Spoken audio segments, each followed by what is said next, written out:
Tout au long de l'histoire, certaines armées ont fait plus que gagner des batailles.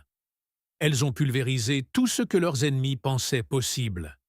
Certaines étaient si disciplinées, si avancées, et d'une efficacité si troublante qu'elles semblaient surgir du futur lui-même. Mais ensuite, tout aussi soudainement, elles ont disparu. Et la première de ces forces oubliées est peut-être l'une des unités militaires les plus étranges jamais créées. Top 1. Le bataillon sacré de Thèbes. En 368 avant notre ère, durant l'une des périodes les plus instables de la Grèce antique, une nouvelle unité militaire a commencé à émerger au sein de la cité-État fortifiée de Thèbes. Elle n'était pas célèbre au début. En fait, très peu de personnes en dehors du commandement thébain savaient même qu'elle existait. Mais cette force ne ressemblait à rien de ce que le monde antique avait vu auparavant. Elle était composée d'exactement 300 hommes, organisés en 150 couples intimes.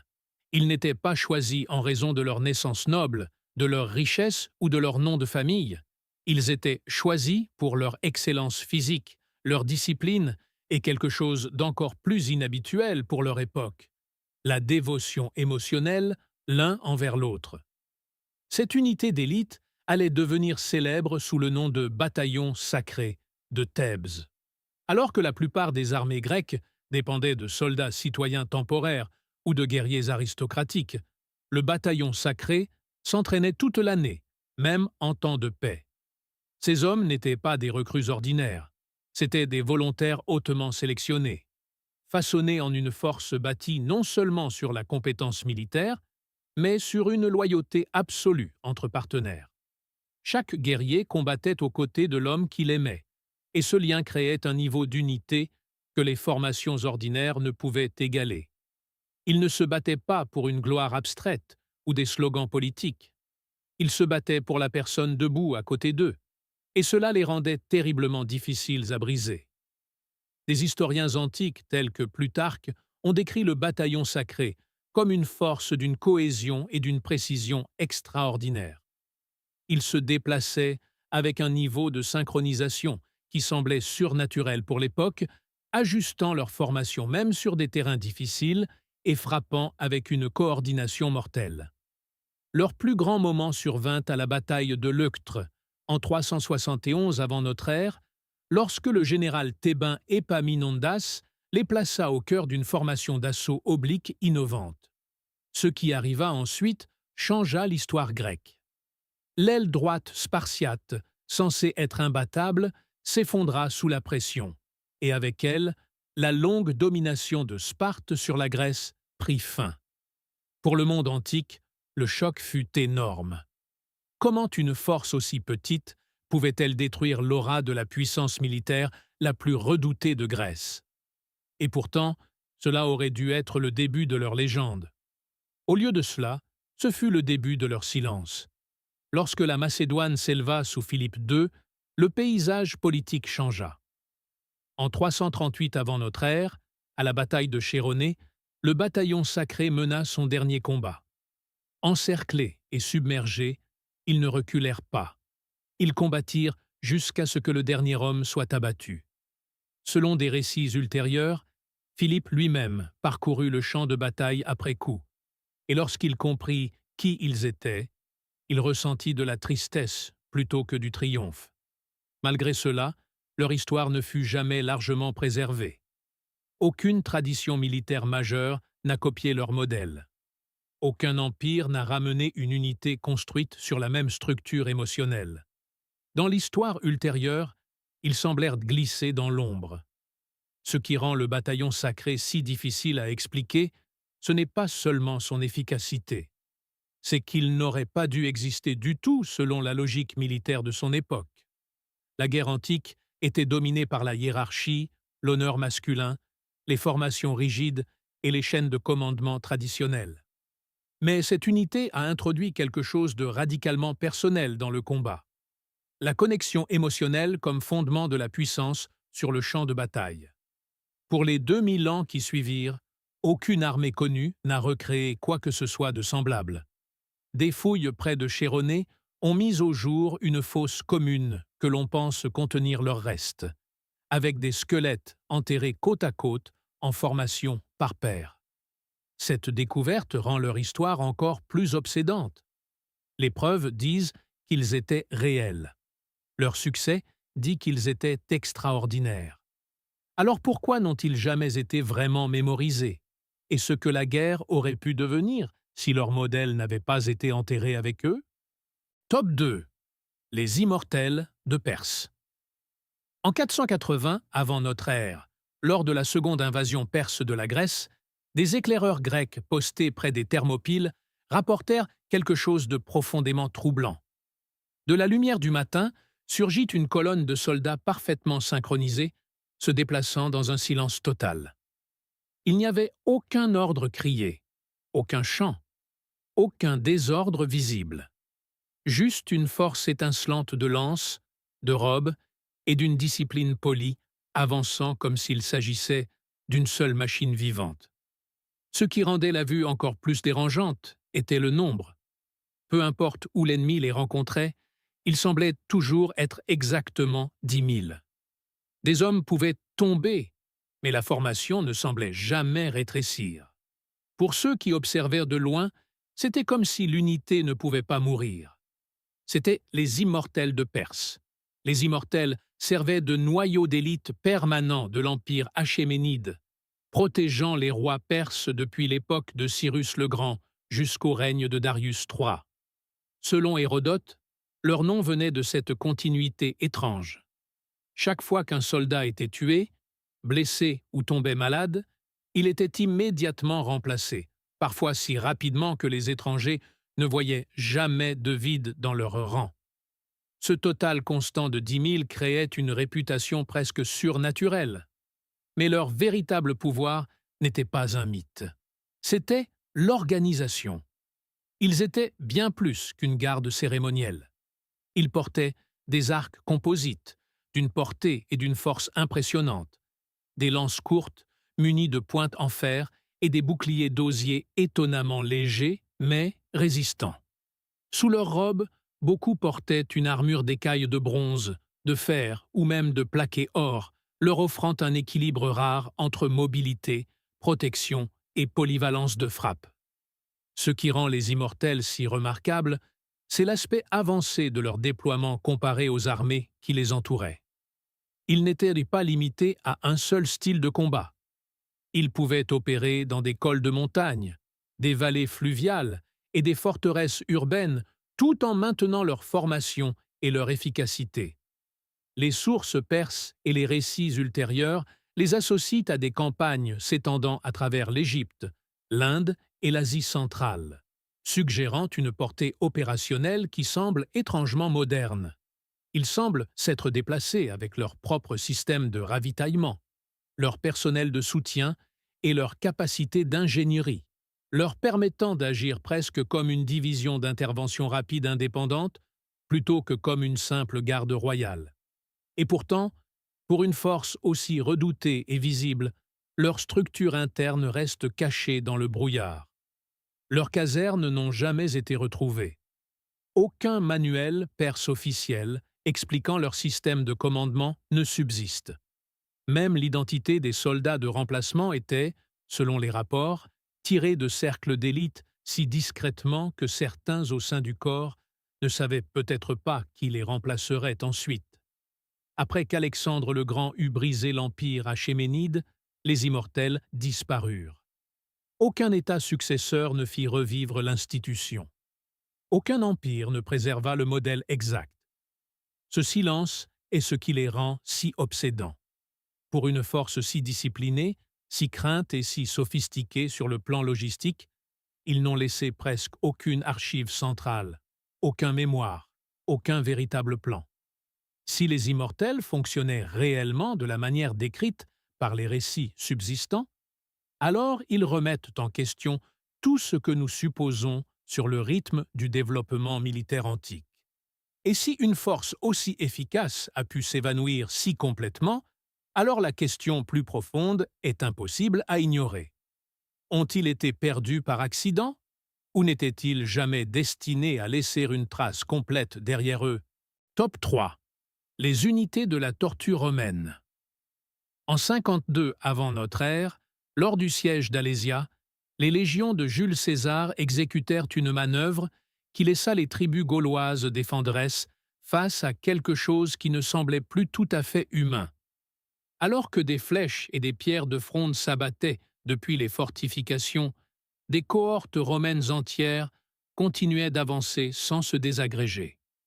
Bouclier pressé contre bouclier, ils se déplaçaient comme une masse enclose unique, protégée de l'avant, des côtés et même d'en haut. De loin, ils ne ressemblaient pas du tout à une infanterie ordinaire. Ils ressemblaient à une forteresse mouvante, une machine faite de corps et de fer. C'était la formation en testudo, la tortue romaine, l'une des tactiques de combat les plus disciplinées et psychologiquement intimidantes du monde antique. La tortue était bien plus qu'une posture défensive désespérée.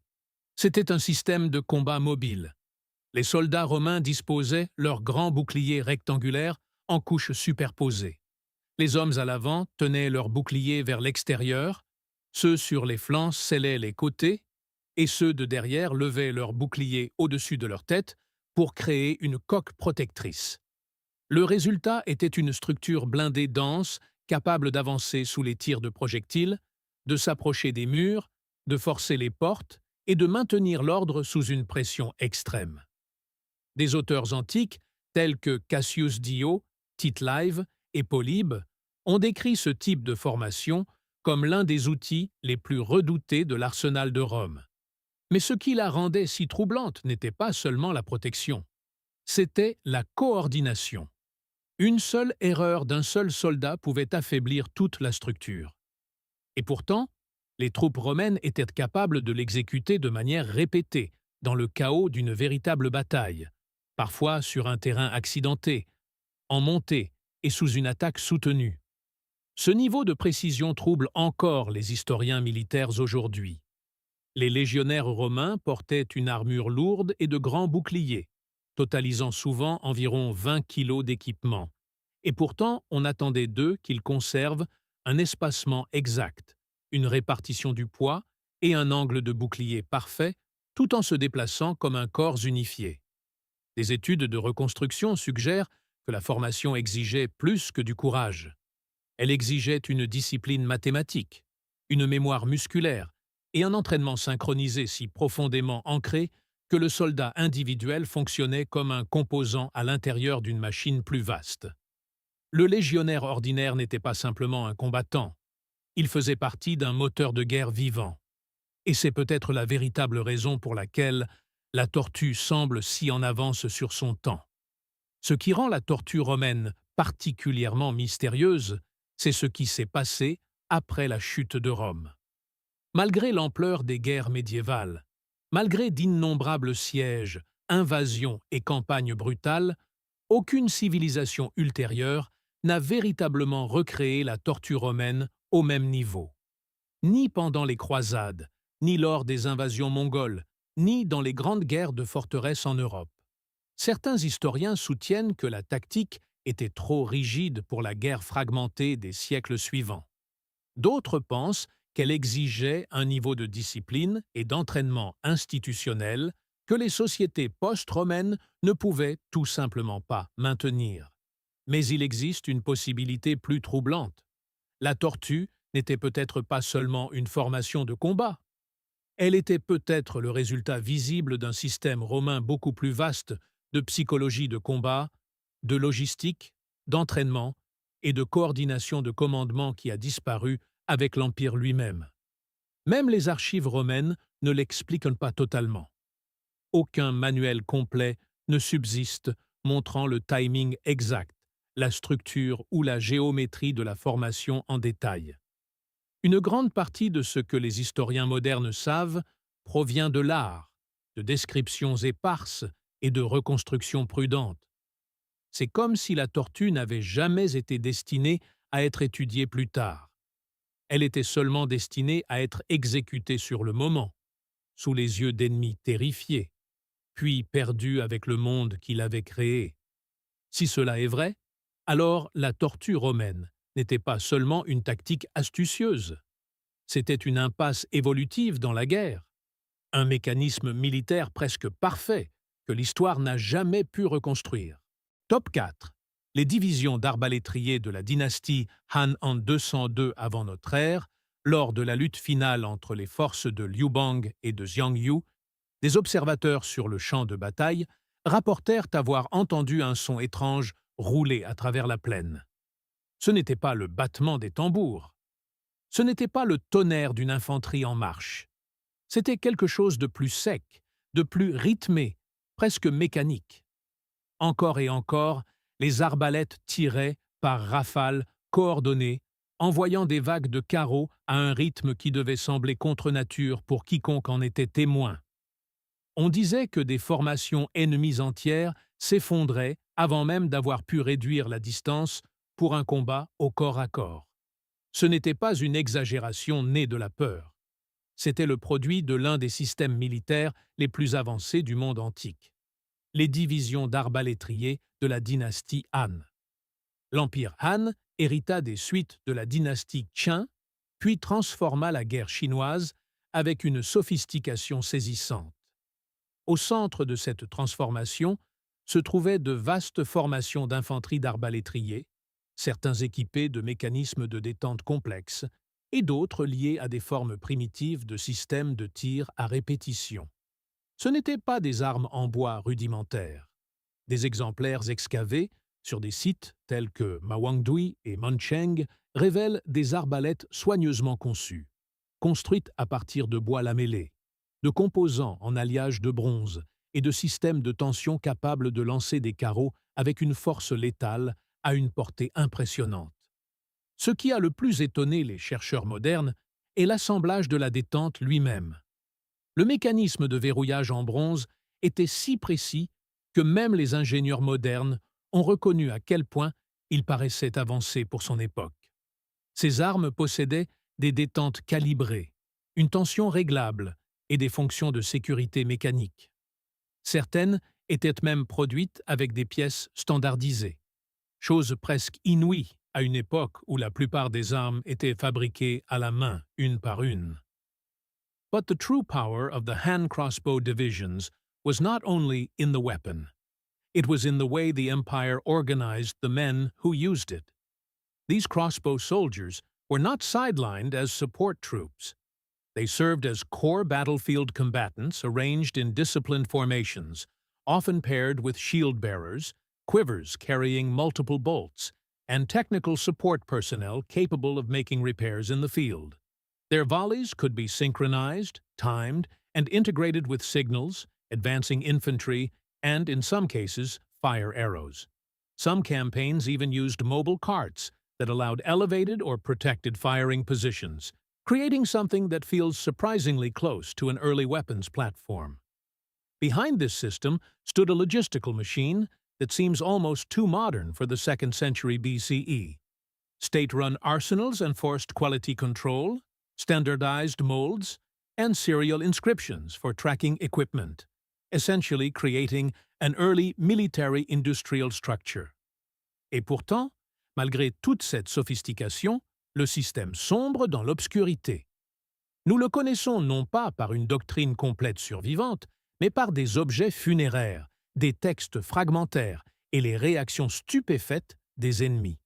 Les dynasties chinoises ultérieures utilisèrent toujours des arbalètes, mais jamais de la même manière organisée et industrialisée. À la période Tang, la technologie subsistait, mais le système de combat plus vaste avait été réduit. Certains historiens pensent que le coût et la complexité du maintien de telles unités sont devenus trop élevés. D'autres soupçonnent que des politiques internes ont délibérément enterré des éléments de la méthode, craignant qu'une telle puissance de frappe efficace ne puisse un jour être retournée contre l'État lui-même. Des tests modernes sur des arbalètes Han reconstruites n'ont fait qu'approfondir le mystère. Les répliques ont montré une portée, une puissance et une durabilité impressionnantes, même après que les conceptions originales sont restées cachées sous terre pendant 2000 ans.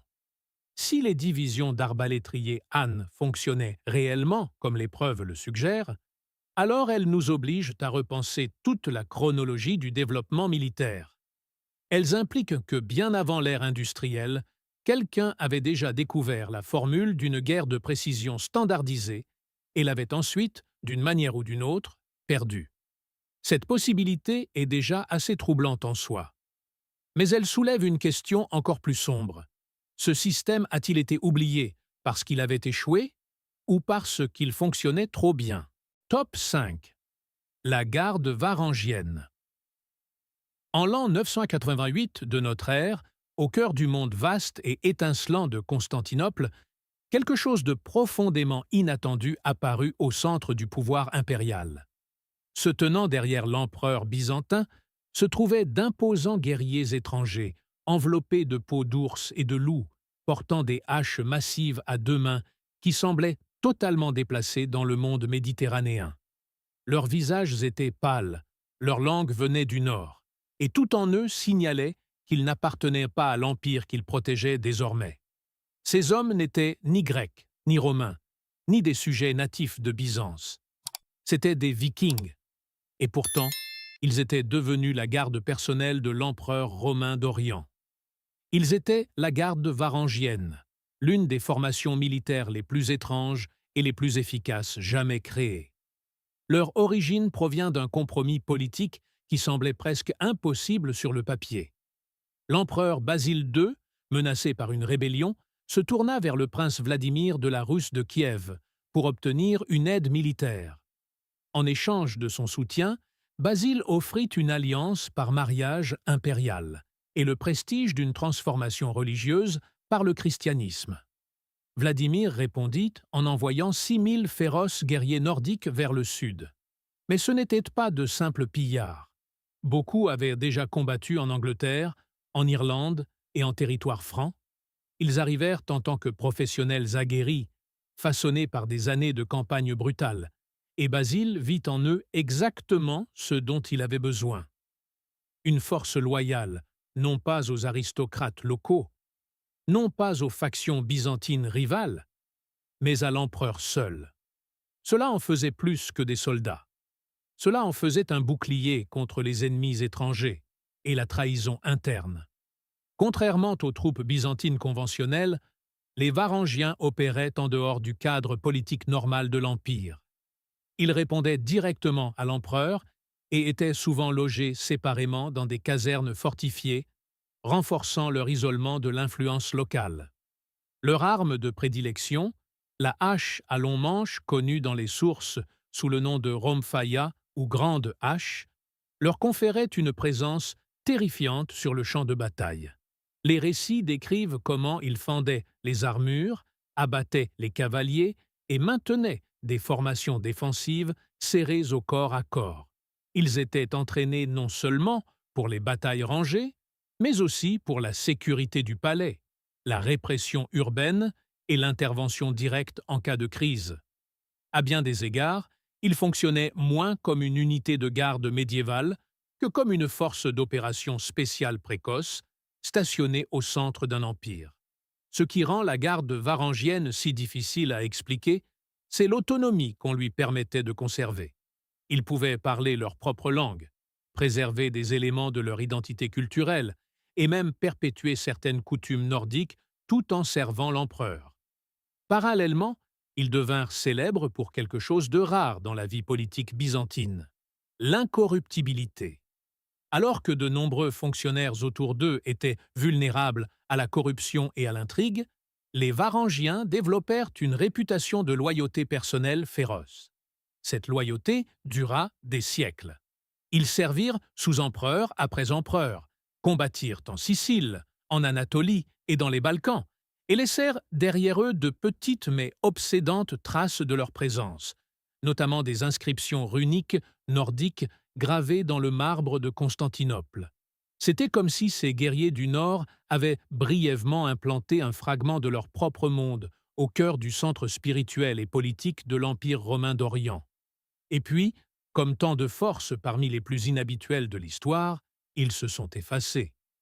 À la fin de la période médiévale, l'évolution de la guerre, la poudre à canon et l'affaiblissement de l'État byzantin ont rendu leur modèle obsolète. Aucun grand monument n'a préservé leur héritage. Aucun empire ultérieur n'a véritablement recréé la même structure de guerriers d'élite étrangers, bénéficiant d'une autonomie culturelle tout en servant avec une loyauté directe et absolue un souverain. C'est ce qui rend la garde varangienne si troublante. À une époque où la religion, l'appartenance ethnique et l'identité locale définissaient l'allégeance, cette force se situait en dehors de toutes ces catégories et servait pourtant avec une dévotion extraordinaire. Il n'aurait pas dû fonctionner. Selon tous les instincts politiques de l'époque, ils auraient dû se fracturer. Au lieu de cela, ils ont perduré pendant des générations. Et cela laisse derrière soi une question qui semble encore étrangement moderne. Si des hommes du Nord gelés pouvaient devenir les gardiens les plus fiables d'un empereur romain, alors à quel point les frontières de la loyauté, de l'identité et du pouvoir étaient-elles réellement fixes? Top 6. La cavalerie mamelouk. En 1260, dans la vallée d'Aïn Jalut, le monde fut témoin de quelque chose qui n'aurait pas dû arriver. Les Mongols, dont les armées avaient écrasé des royaumes à travers l'Asie et l'Europe de l'Est, avançaient une fois de plus avec la même confiance terrifiante qui en avait brisé tant d'autres avant eux. Mais cette fois, ils ne trouvèrent pas un ennemi effrayé, attendant d'être submergé. Ils trouvèrent une force de cavalerie qui ne s'éparpillait pas, ne paniquait pas et ne cédait pas. Au contraire, elle les affronta avec une discipline, une vitesse et une précision sur le champ de bataille si aiguisée que l'avance mongole fut jetée dans le chaos. Les vainqueurs n'étaient pas une aristocratie guerrière héréditaire ou une fière armée nationale. C'étaient d'anciens soldats esclaves. C'étaient les Mamelouks, et leur ascension demeure l'un des retournements militaires les plus étranges de l'histoire. Les Mamelouks ont commencé comme des garçons enlevés d'Asie centrale, du Caucase et de certaines parties de l'Europe du Sud-Est. Achetés jeunes et coupés de leur monde d'origine, ils étaient placés dans un système rigide de conditionnement militaire. Ils vivaient dans des casernes, s'entraînaient sous une supervision stricte et se voyaient refuser une vie de famille ordinaire, tandis que leur loyauté était entièrement redirigée vers le pouvoir en place. Mais ce qui émergea de ce système ne fut pas une masse de serviteurs obéissants. Ce fut une caste de guerriers d'élite, ne ressemblant à presque rien de ce que le monde médiéval avait vu. Dès l'adolescence, les recrues mamelouks étaient formés à l'archerie montée, à l'escrime, aux manœuvres de formation et à la discipline de combat au plus haut niveau. On attendait d'eux qu'ils maîtrisent à la fois le combat personnel et la coordination complexe des unités, les transformant en cavaliers capables de réfléchir et de se déplacer comme les rouages d'une machine de guerre plus vaste. Leur efficacité atteignit son expression la plus célèbre à Aïn Jalut. Là, les Mamelouks utilisèrent des méthodes qui semblaient étrangement modernes. Ils manœuvrèrent avec des attaques de flanc coordonnées, de fausses retraites, des revirements soudains et des assauts soigneusement planifiés qui perturbèrent les Mongols selon leurs propres règles. Leurs arcs composites pouvaient tirer avec précision depuis un cheval à longue distance, tandis que leur armure équilibrait protection et mobilité grâce à une combinaison de mailles, de plaques lamellaires et de cuir durci. Ce qui rend cela encore plus extraordinaire, c'est que les Mamelouks ne sont pas issus d'une tradition nomade, des steppes comme les Mongols. Leur système a dû être construit, foré et conçu. Leur instinct du champ de bataille n'était pas hérité d'une mémoire tribale. Il était fabriqué par un entraînement, un isolement et une discipline acharnée. C'est ce qui les rend si difficiles à insérer dans l'histoire militaire ordinaire. Plus troublant encore est ce qui s'est passé après leur victoire. Les Mamelouks ne se sont pas contentés de servir une dynastie. Ils finirent par devenir eux-mêmes la classe dirigeante, renversant les Ayyoubides et établissant leur pouvoir sur l'Égypte et le Levant pendant plus de 2 siècles. Pourtant, leur structure militaire restait profondément étrange. Le statut de Mamelouk n'étaient pas censés se transmettre naturellement de père en fils. Leurs enfants n'héritaient pas automatiquement du même rang ou de la même fonction. Au lieu de cela, de nouvelles recrues devaient être amenées de l'extérieur, formées depuis le début et façonnées pour devenir la génération suivante d'élite de la cavalerie. C'était un cycle de production de guerriers s'auto-renouvelant sans véritable lignée aristocratique en son centre. Peu de systèmes dans l'histoire ont jamais reproduit une puissance militaire d'élite d'une manière aussi artificielle et contrôlée. Et pourtant, pour une force qui a changé l'équilibre du monde médiéval, tant de choses à leur sujet restent cachées. Les manuels subsistants sont fragmentaires. Les traditions d'entraînement étaient souvent orales, codées ou transmises de maître à apprenti sans explication écrite complète. La logique exacte de leur chorégraphie sur le champ de bataille, leur capacité à s'adapter sous la pression, à imiter les tactiques ennemies et à manipuler le terrain avec une telle confiance ne reste que partiellement comprise. Au XVIe siècle, les armes à feu réduisirent la dominance de la cavalerie traditionnelle, et l'expansion ottomane finit par absorber et éclipser le système mamelouk. Mais le mystère profond demeure. Comment un monde bâti sur la captivité a-t-il produit l'une des élites militaires les plus redoutables jamais vues? Et que signifie-t-il lorsque les protecteurs les plus puissants de l'Empire sont créés par l'esclavage, pour ensuite devenir eux-mêmes les dirigeants? Top 7. Les unités ninja d'Iga et de Koga. En 1581, sous le couvert de l'obscurité, Oda Nobunaga envoya une force écrasante dans la province montagneuse d'Iga. Sur le papier, la campagne aurait dû être simple. Son armée se comptait par dizaines de milliers, et les villages dispersés dans cette région n'étaient pas censés offrir une résistance sérieuse. Mais ce que ces hommes rencontrèrent fut quelque chose qu'ils pouvaient à peine expliquer. Des dépôts de ravitaillement prirent feu de l'intérieur. Des messages furent interceptés avant d'atteindre leur destination. Des sentiers forestiers se transformèrent en pièges.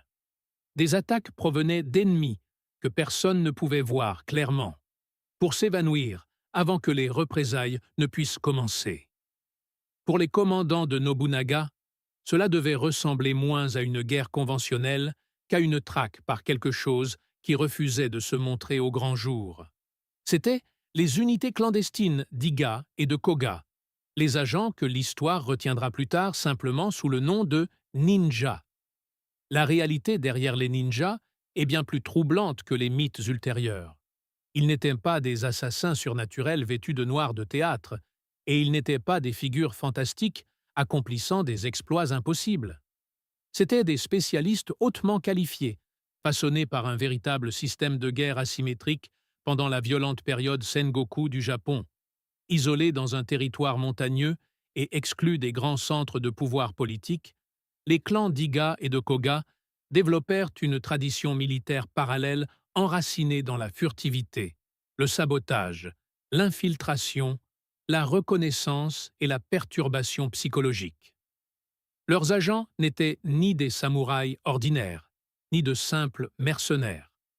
Ils appartenaient à des réseaux locaux secrets dans lesquels la survie dépendait de l'information, de la tromperie et de la violence contrôlée plutôt que de l'honneur sur le champ de bataille. Des documents historiques, tels que le Bansen Shukai, compilés plus tard mais s'appuyant sur des traditions plus anciennes, décrivent un niveau d'entraînement qui semble étonnamment avancé pour l'époque. Les agents ninja étudiaient le crochetage, le déguisement, les poisons, les explosifs, l'escalade, le meurtre silencieux et la communication codée. Ils mémorisaient les dialectes régionaux, les conditions météorologiques, les itinéraires locaux et des techniques de diversion utilisant l'ombre et la lumière. Certains registres décrivent même des dispositifs et des outils pratiques qui semblent bien en avance sur leur temps, notamment des échelles pliables, du matériel de flottaison pour traverser l'eau et des composés générateurs de fumée conçus pour désorienter les poursuivants. Mais ce qui est peut-être le plus remarquable, ce n'est pas une technique isolée, c'est la structure qui les sous-tendait.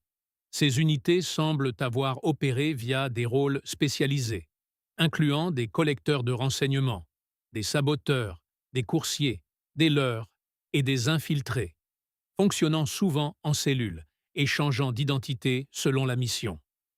Ce type de compartimentation semble beaucoup plus proche des opérations clandestines modernes que de la guerre féodale. Et c'est précisément pourquoi les ninjas restent si difficiles à situer dans l'histoire militaire. Leurs méthodes ont délibérément brouillé la ligne entre la guerre et l'espionnage des siècles avant que de telles distinctions ne soient formellement reconnues. Ils ne se contentaient pas de combattre des ennemis. Ils manipulaient la peur, l'incertitude et la perception. Dans les châteaux, ils pouvaient se glisser à l'intérieur pour semer la panique ou allumer des incendies de l'intérieur. En temps de paix, ils pouvaient s'implanter dans des territoires rivaux, comme les yeux et les oreilles de futures opérations. Lorsque Nobunaga finit par écraser Iga lors de sa brutale campagne, une grande partie de cette infrastructure fut brisée. Les agents survivants se dispersèrent, disparurent ou furent absorbés par d'autres structures de pouvoir, notamment le régime Tokugawa, qui utilisa plus tard des compétences similaires pour la surveillance et la sécurité intérieure. Pourtant, à mesure que leur influence réelle s'étendait, la documentation s'amenuisait. Les références étaient contrôlées, les traditions étaient mythifiées, et le ninja historique se dissolvait lentement dans la légende. Cette disparition fait partie de ce qui les rend si obsédants. Aucune autre culture militaire prémoderne ne semble avoir institutionnalisé la furtivité, la désinformation, le sabotage et la perturbation psychologique avec ce niveau de sophistication. Dans un monde dominé par des idéaux de combat fondés sur l'honneur, les ninjas d'Iga et de Koga représentaient une manière fondamentalement différente de concevoir le conflit. Leurs méthodes n'étaient pas seulement non conventionnelles, elles étaient révolutionnaires. Et cela soulève une question à laquelle l'histoire ne peut toujours pas répondre pleinement.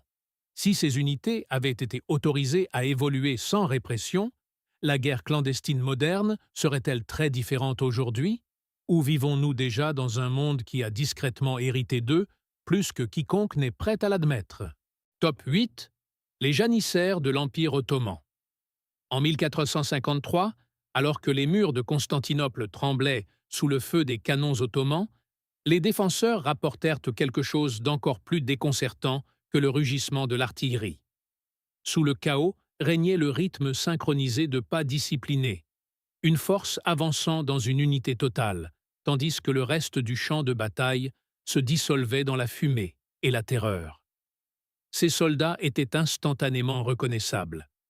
Leurs uniformes les désignaient comme une élite, leurs mouvements révélaient un entraînement acharné, et leur présence portait le poids d'un système militaire unique dans le monde médiéval. C'étaient les janissaires, des hommes arrachés à leur famille, remodelés par l'État et transformés en l'un des corps d'infanterie les plus redoutés de l'histoire. Le corps des janissaires fut établi à la fin du XIVe siècle sous le sultan Mourad Ier, et dès le début, sa structure défia toutes les normes militaires de l'époque.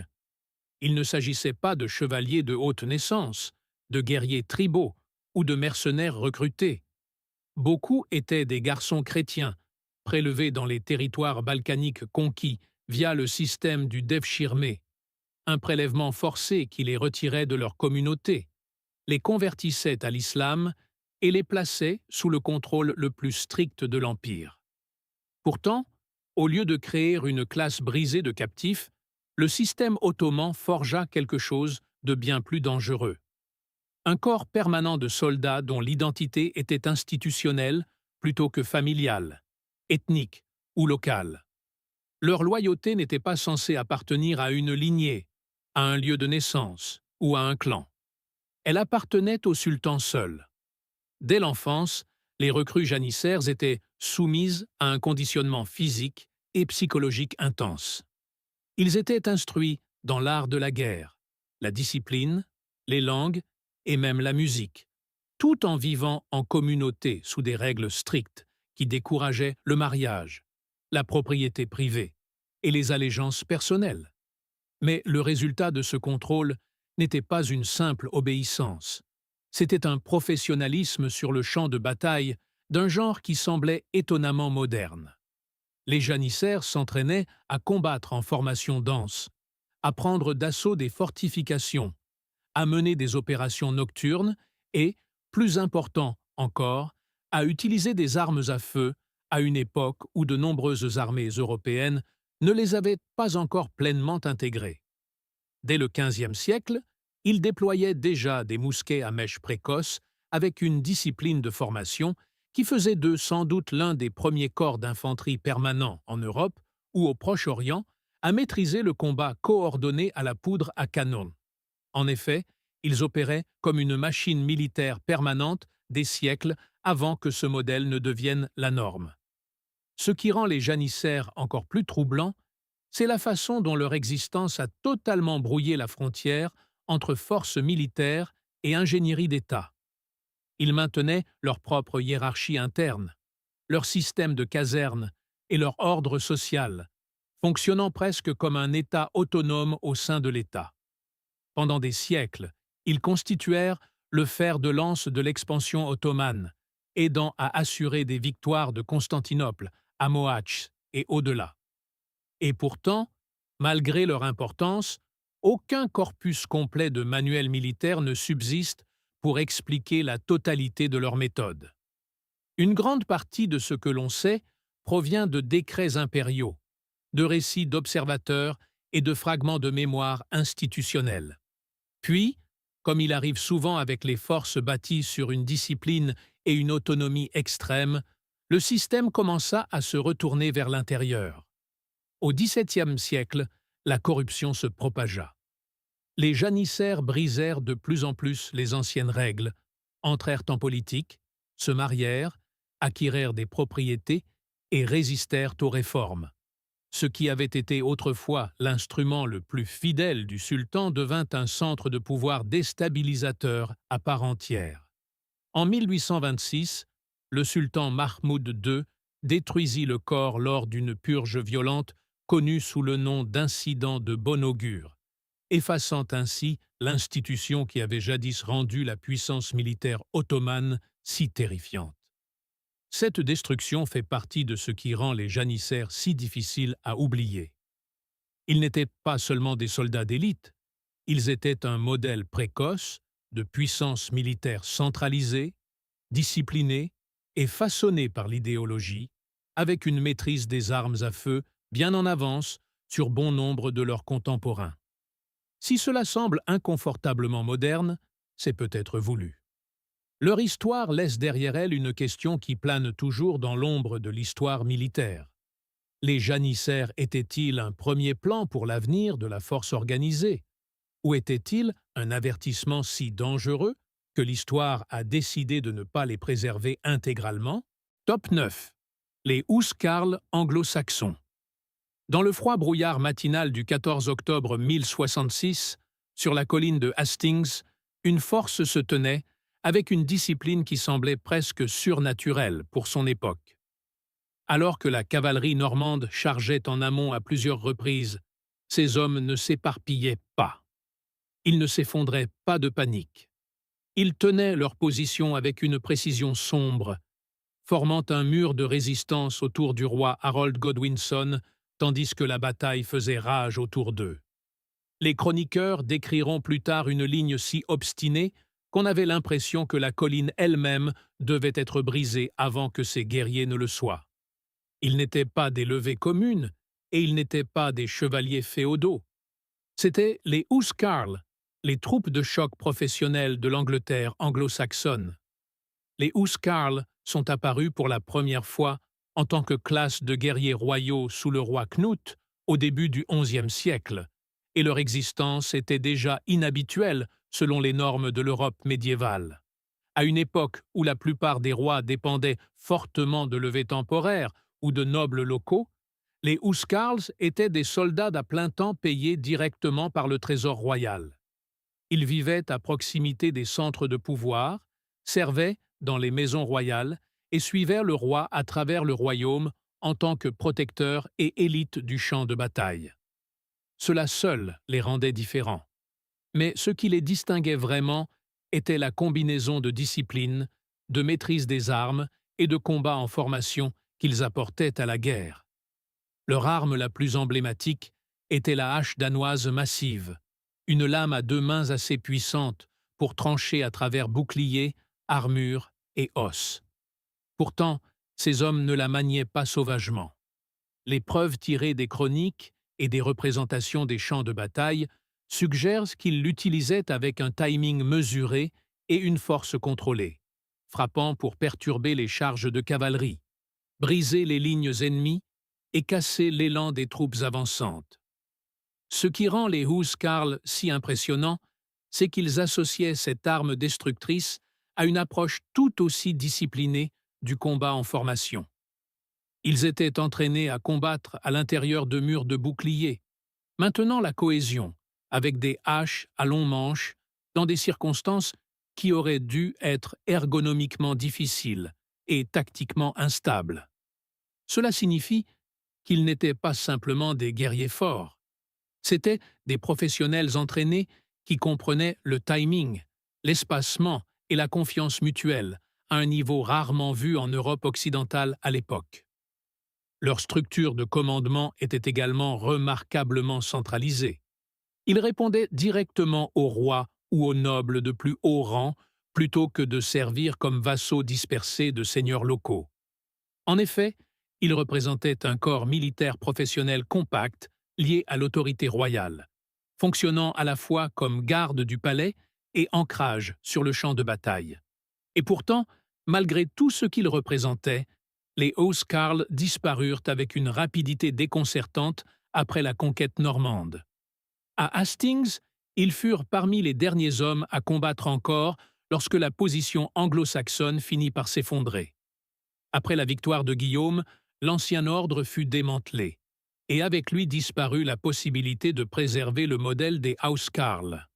Au lieu de s'appuyer sur cette élite guerrière centralisée, le régime normand poussa le pouvoir militaire vers l'extérieur dans le système féodal, le distribuant entre les vassaux et les obligations locales.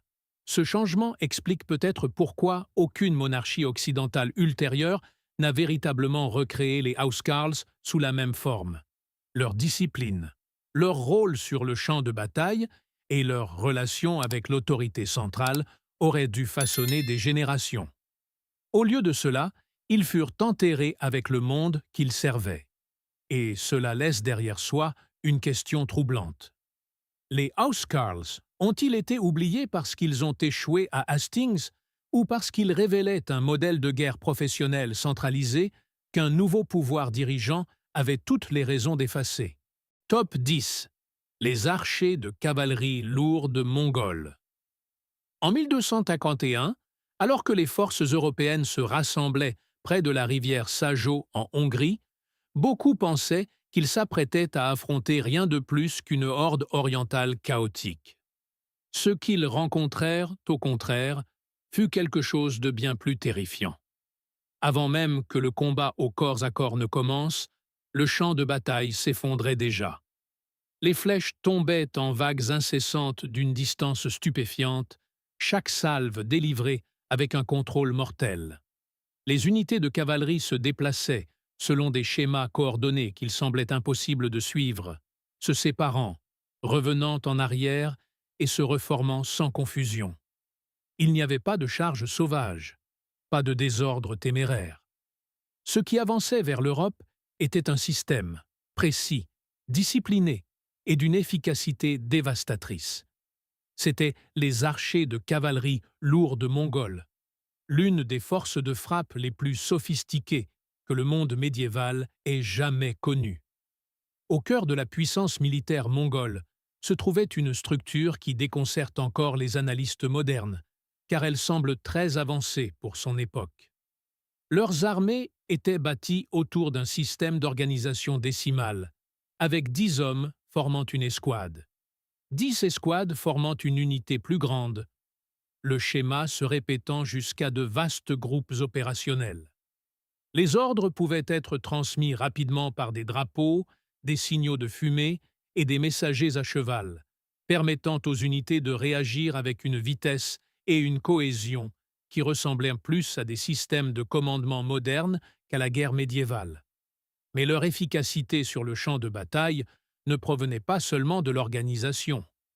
Ce n'étaient pas des pillards peu protégés.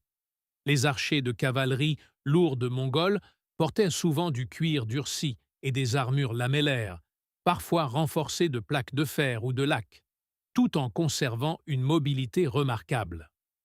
Leurs arcs composites, fabriqués à partir de cornes, de bois et de tendons, possédaient une puissance de tension immense et pouvaient frapper des cibles avec précision à des distances qui stupéfiaient les observateurs européens.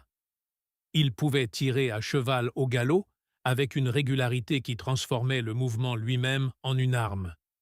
Ce qui les rendait vraiment terrifiants, cependant, était leur contrôle opérationnel. Les unités mongoles pouvaient simuler une retraite sur des kilomètres, entraînant les ennemis dans des pièges soigneusement préparés.